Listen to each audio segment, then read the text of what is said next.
Hello दोस्तों, welcome to my channel. दोस्तों, अपनी इस वीडियो को स्टार्ट करने से पहले मैं आप लोगों को इसके टॉपिक के बारे में बताती हूँ।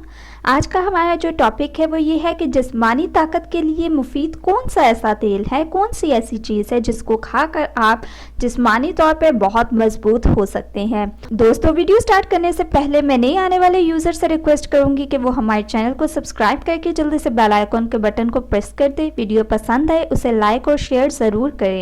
कुरान मजीद में अल्लाह ताला ने अंजीर और जैतून की कसम खाई। दोस्तों, जो चीज़ आपको खानी चाहिए वो है जैतून का तेल और अंजीर। ये बहुत ही ज़्यादा मुफीद दोनों चीज़ें हैं जिस्मानी ताकत के लिए। आप लोगों को रोज़ाना एक अंजीर खानी चाहिए और 1 चम्मच जैतून का तेल इस्तेमाल करना चाहिए। ये बहुत से आपको फ़वाइद देगा और बहुत सी बीमारियों को आपसे दूर भी करेगा। दोस्तों, साथ में जिस्मानी कुव्वत के लिए और दिमागी कमज़ोरी के लिए अगर आप जैतून के तेल की मालिश करते हैं तो ये भी बहुत ज़्यादा मुफीद है दिमागी कमज़ोरी के लिए।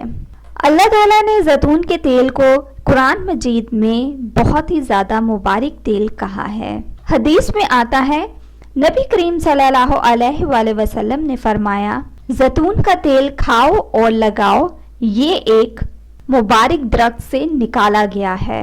एक और रिवायत में आता है कि जैतून का तेल खाने में भी इस्तेमाल करो, यानी कि अगर आप रोटी का टुकड़ा जैतून में डिबो कर खाते हैं तो वो भी आप लोगों के लिए बहुत ज़्यादा मुफीद है। हज़रत आयशा सदीक़ा फरमाती हैं, जब रसूल अल्लाह सल्लल्लाहु अलैहि वसल्लम वफ़ात पा गए तो आपने एक दिन में 2 दफ़ा रोटी और जैतून का तेल सैर होकर नहीं खाया। दोस्तों, ये थी आज की मेरी इन्फॉर्मेशन, मेरी वीडियो। सो मज़ीद वीडियोस के लिए हमारे चैनल को सब्सक्राइब करके जल्दी से आप लोग बेल आइकन के बटन को प्रेस कर दें।